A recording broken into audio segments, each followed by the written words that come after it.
Hello viewers, welcome to my YouTube channel learning and support. তো আপনারা সকলেই জানেন এখন ভোটার কার্ডের এসআইআর বা ভেরিফিকেশন চলছে। এই নিয়ে আমি আমাদের আগে অনেকগুলি ভিডিও দিয়েছি যে ভোটার কার্ডের এসআইআর জিনিসটি কি, কিভাবে এই এসআইআর কাজ হচ্ছে এবং এই এসআইআর এর ভেরিফিকেশনের জন্য কি কি ডকুমেন্ট লাগবে। তো এর আগের ভিডিওটা আমরা দেখিয়েছিলাম যে কিভাবে আপনারা অনলাইনে বার্থ সার্টিফিকেট মোবাইল বা কম্পিউটারের মাধ্যমে বাড়ি বসে অ্যাপ্লাই করতে পারেন। তো আজকেও আমরা সেই বার্থ সার্টিফিকেট সম্বন্ধে কিছু আলোচনা করতে চলেছি। তো কি কি ডকুমেন্ট লাগবে, 21 দিন পর হলে কি করতে হবে, 21 দিন আগে হলে কি করতে হবে, পুরোনো যাদের বার্থ সার্টিফিকেট আছে সেগুলিকে কিভাবে আপনারা ডিজিটালাইজ করতে পারবেন, বা এই বার্থ সার্টিফিকেট কি কি কাজে কোথায় কোথায় আপনারা ব্যবহার করতে পারেন। তো আপনারা আমাদের সামনে একটি ওয়েবসাইট খোলা আছে, সেটি দেখতে পাচ্ছেন।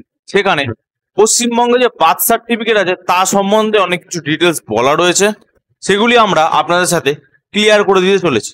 তো প্রথমে আপনারা এখানে দেখতে পাচ্ছেন যে West Bengal birth certificate apply. তো এখানে কি কি লেখা আছে আপনাদের পড়ে বলে দিই।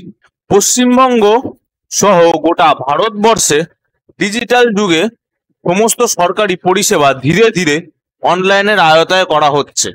আর ঠিক সেই ধারাবাহিকতায় ভারতবর্ষের প্রতিটি রাজ্যে সরকার জন্ম সনদ অর্থাৎ বার্থ সার্টিফিকেট তৈরির প্রক্রিয়া অনলাইনের মাধ্যমে আবেদন করার পদ্ধতি চালু করেছে। অর্থাৎ এখন থেকে আপনাকে আর ব্লক, মিউনিসিপ্যালিটি বা হসপিটালে দৌড়াদৌড়ি করতে হবে না, মোবাইল বা ল্যাপটপের মাধ্যমে আপনারা বার্থ সার্টিফিকেট অ্যাপ্লাই করতে পারবেন।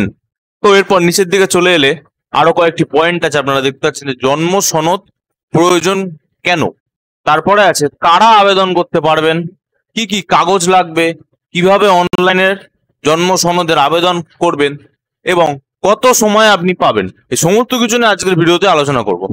তো জন্ম সনদ বা বার্থ সার্টিফিকেট এটি একটি সরকারি স্বীকৃত ডকুমেন্ট যা প্রত্যেক ব্যক্তির জন্ম সংক্রান্ত যাবতীয় তথ্য যেমন নাম, জন্ম তারিখ, স্থান, বাবা মায়ের নাম, লিঙ্গ ইত্যাদি সরকারি রেকর্ডে তোলা হয়।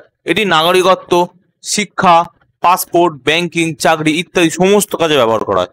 কি কি কাজে ব্যবহার করা হয় বা কোথায় আপনি এই জন্ম সনদ ব্যবহার করতে পারবেন, নিচের দিকে আছে প্রয়োগ ক্ষেত্র এবং প্রয়োজনীয়তা। স্কুল ও কলেজের ক্ষেত্রে আপনারা বয়স ও পরিচয় প্রমাণ হিসাবে এটি ব্যবহার করতে পারবেন। ভোটার আইডি বা আধার কার্ডের জন্য যখন আপনারা নতুন ভোটার কার্ড বা আধার কার্ডে অ্যাপ্লাই করেন বা ভোটার কার্ড বা আধার কার্ডের জন্ম তারিখের ভুল সংশোধন করেন, সেক্ষেত্রে কিন্তু এই বার্থ সার্টিফিকেট খুবই প্রয়োজনীয় একটি ডকুমেন্ট। এছাড়া যে চাকরির আবেদনের ক্ষেত্রে আপনার বয়সের যাচাইয়ের জন্য এটি ব্যবহার করেন। পাসপোর্ট হিসাবে অবশ্যই আপনাকে বার্থ সার্টিফিকেট প্রয়োজন হবে। সরকারি স্কিমের সুবিধা যেমন প্রধানমন্ত্রী আবাস যোজনা, রেশন কার্ড ইত্যাদি কাজের জন্য আপনাকে ব্যবহার করতে হবে। বিদেশে পড়াশোনা বা স্থায়ী হওয়ার জন্য ভারতীয় বার্থ সার্টিফিকেট প্রয়োজন।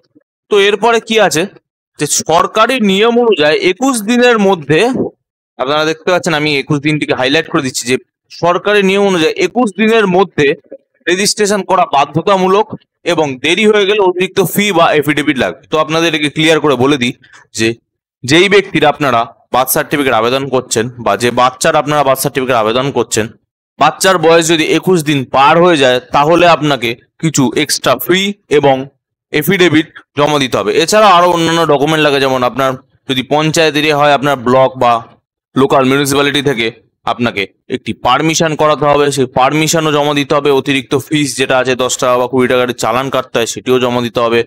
কোর্ট এফিডেভিট লাগবে ফার্স্ট ক্লাস ম্যাজিস্ট্রেটকে দিয়ে। কিন্তু 21 দিনের মধ্যে করলে এই সমস্ত কোনো কাগজপত্র আপনার প্রয়োজন হবে না। এরপরে কি আছে যে জন্ম সনদের যোগ্যতা। তো জন্ম সনদটি ভেরিফাইড হতে গেলে বা এটি সঠিক হতে গেলে আপনাকে অবশ্যই একটি ভারতীয় নাগরিক হতে হবে, আপনার জন্ম ভারতীয় সীমার মধ্যে হতে হবে। এছাড়াও নবজাতকের শিশুর জন্য আপনারা অ্যাপ্লাই করছেন, তার জন্মের 21 দিনের মধ্যে রেজিস্ট্রেশন করতে হবে, না তাহলে কোনো ফিস আপনাদের পড়বে না। 21 দিন পেরিয়ে গেলে আপনাকে কিছু অতিরিক্ত নথি বা কিছু এক্সট্রা পেপার এবং ফি জমা করতে হবে, যেটা আপনাকে আগে বললাম। এরপরে আছে জন্ম সনদের জন্য প্রয়োজনীয় ডকুমেন্ট কি। বার্থ সার্টিফিকেট অ্যাপ্লাই করার জন্য আপনাকে কি কি ডকুমেন্ট এখানে প্রয়োজন। প্রথম হচ্ছে শিশুর জন্ম প্রমাণপত্র। যদি শিশু বাড়িতে হয়ে থাকে তাহলে আপনার যে লোকাল ডক্টর ডেলিভারি করেছেন তার একটি সই করা পেপারস লাগবে।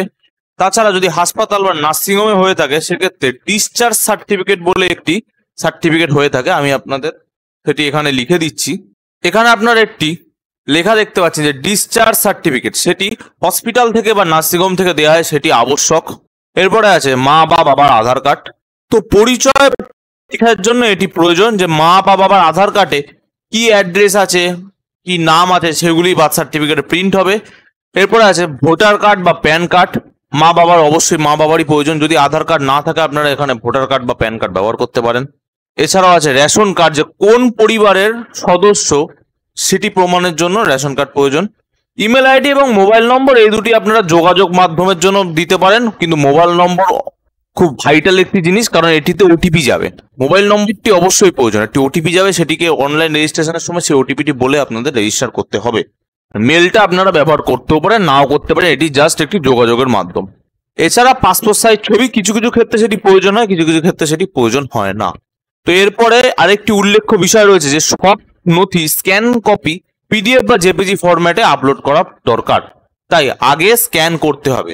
ডকুমেন্টগুলিকে অবশ্যই ভালো স্ক্যানারের মাধ্যমে স্ক্যান করে তারপর ওটিকে ওয়েবসাইটে আপলোড করতে হবে। আপনারা পিডিএফ ফরম্যাটেও আপলোড করতে পারেন, জেপিজি ফরম্যাটেও আপলোড করতে পারেন।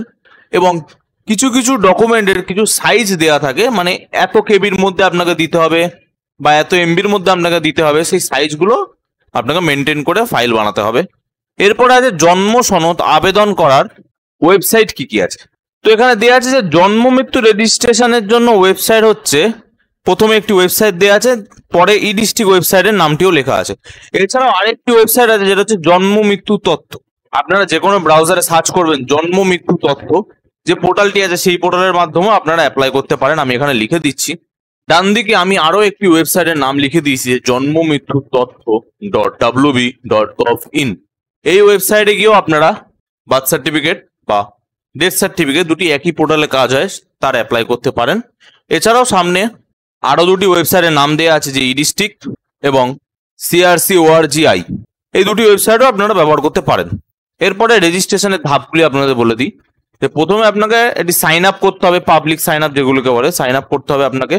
সাইন আপ করার পর আপনার নাম, ঠিকানা, ফোন নম্বর, ইমেল দিয়ে অ্যাকাউন্ট তৈরি করে নিতে হবে। এরপর সেটিকে লগ ইন আইডি এবং পাসওয়ার্ড পেয়ে যাবেন, তা দিয়ে লগ ইন করতে হবে। এরপরে লগ ইন করার পর অ্যাপ্লাই ফর বার্থ রেজিস্ট্রেশন এই অপশনটিতে ক্লিক করে আপনাকে আপনার যে ফর্মটি দেওয়া হবে সেখানে নাম, জন্ম তারিখ, স্থান, বাবা মায়ের নাম সমস্ত কিছু দিয়ে ফর্মটি ফিল আপ করে নিতে হবে। এরপরে প্রয়োজনীয় নথি বা ডকুমেন্টগুলো আপনাকে আপলোড করতে হবে। ওপরের টেবিলে ডকুমেন্টগুলো আমি এক্সপ্লেন করে দিয়েছি, সেখানে ডকুমেন্টগুলি যে সাইজে ওদের দেওয়া আছে সেই সাইজের মধ্যে আপনাকে আপলোড করতে হবে। এরপরে ফি জমা, যদি 21 দিনের মধ্যে হয়, বাচ্চার জন্মের 21 দিনের মধ্যে আপনারা যদি অ্যাপ্লাই করেন কোনো ফিস লাগবে না সেক্ষেত্রে। কিন্তু যদি আপনি 21 দিন পর অ্যাপ্লাই করেন, সেটা 21 দিন পর হলেও কি 21 বছর পর হলেও, কারণ অনেকের বয়স বেশি হলেও আপনাকে অ্যাপ্লাই করতে হচ্ছে এখন বার্থ সার্টিফিকেটের জন্য। এই ভোটার কার্ডের SIR এর জন্য বার্থ সার্টিফিকেট অবশ্যই প্রয়োজন। তো যারা বয়স্ক আছেন তাদেরও অ্যাপ্লাই করতে হবে, সেক্ষেত্রে তাদের জন্য 20 থেকে 50 টাকার নির্ধারিত ফি অনলাইনে পেমেন্ট করতে হবে। সেটি গ্রিপস পোর্টাল থেকে আপনারা পেমেন্ট করতে পারেন। তার কিভাবে আপনারা সেই চালান কাটবেন তার ভিডিও আমাদের চ্যানেলে দেওয়া রয়েছে, আপনারা গিয়ে চেক করে নিতে পারেন, আমি আই বাটনের লিঙ্কও দিয়ে দেবো। এছাড়াও এটি পারমিশনের অ্যাপ্লাই করতে হয়, সেই পারমিশনের অ্যাপ্লাইটাও আপনারা কিভাবে করবেন আমাদের চ্যানেলে ভিডিওস দেওয়া আছে, আমি আই বাটনে এবং ডেসক্রিপশনে লিঙ্ক দিয়ে দেবো। এরপরে আবেদন জমা, তো অ্যাপ্লাই করার পর আপনাদের একটি অ্যাকনোলেজমেন্ট নাম্বার বা রিসিপ্ট আপনারা পেয়ে যাবেন, সেটি ডাউনলোড করে রাখবেন, ভবিষ্যতে এটি কাজে আসবে। সেখানে একটি ACK বলে নাম্বার থাকবে, সেই নাম্বারটি দিয়ে আপনারা চেক করতে পারবেন যে আপনার বার্থ সার্টিফিকেটটি কত দূর প্রসিডিওর হয়েছে, অ্যাকসেপ্ট করা হয়েছে নাকি রিজেক্ট করে দেওয়া হয়েছে বা পেন্ডিং আছে, সেগুলো আপনারা চেক করে নিতে পারবেন। এরপরে আছে আবেদনের টাইম লাইন, যদি 21 দিনের মধ্যে আপনারা আবেদন করেন তাহলে 7 থেকে 10 দিনের মধ্যে আপনি আপনার বার্থ সার্টিফিকেটটি পেয়ে যাবেন। এবং যদি আবেদনটি 21 দিনের পর হয় সেক্ষেত্রে 15 থেকে 30 দিন সময় লাগে। এছাড়া যদি আপনার রেজিস্ট্রেশন কমপ্লিট হয়ে যায়, আপনার ডকুমেন্ট সব কিছু ঠিকঠাক থাকে, তাহলে পোস্ট অফিসের মাধ্যমে আপনার বার্থ সার্টিফিকেটটি চলে আসবেন। তাছাড়া আপনারা অনলাইন থেকেও ডাউনলোড করে নিতে পারেন। নিচের দিকে কিছু স্টেটের বার্থ সার্টিফিকেটের লিস্ট দেওয়া রয়েছে। তো পশ্চিমবঙ্গের জন্য ই ডিস্ট্রিক্ট, এছাড়াও আমি যে লিঙ্কটি দিলাম যে জন্ম মৃত্যু তথ্য, সেটি আপনারা ব্যবহার করতে পারেন। এরপরে আছে মহারাষ্ট্র, তামিলনাড়ু, বিহার, উত্তরপ্রদেশ, বিভিন্ন স্টেটের আপনারা লিঙ্কগুলি পেয়ে যাবেন, আপনারা এগুলো ব্যবহার করে নিতে পারেন। তো ভিউয়ার্স, এই ছিল আজকের ভিডিও, যে ডিজিটাল বার্থ সার্টিফিকেটের জন্য আপনাদের কি কি ডকুমেন্ট লাগবে, কোথায় অ্যাপ্লাই করতে হবে, 21 দিন পার হয়ে গেলে কি প্রসিডিওর আছে, 21 দিনের মধ্যে হলে কি আপনাদের করতে হবে, কত টাকা কি চালান লাগবে, আপনারা পারমিশন কিভাবে বার করতে পারবেন, এই সমস্ত কিছু নিয়ে আজকের এই ভিডিওতে আলোচনা করলাম। আশা করি ভিডিওটি বুঝতে আপনারা কোথাও কোনো সমস্যা হয়নি। এরপরেও যদি অসুবিধা হয়ে থাকে তাহলে আপনারা কমেন্ট বক্সে কমেন্ট করে জানাতে পারেন, আমরা অবশ্যই সাহায্য করব। এছাড়াও আমাদের যে স্থায়ী সাইবার ক্যাফ কর জেরক্স সেন্টার থেকে আপনারা অনলাইন সার্ভিস নিতে পারেন। অনলাইন সার্ভিস নেওয়ার সময় সকাল 10টা থেকে দুপুর 2টো এবং বিকেল 5টা থেকে রাত্রি 9টা। ভিডিওটি সম্পূর্ণ দেখার জন্য ধন্যবাদ।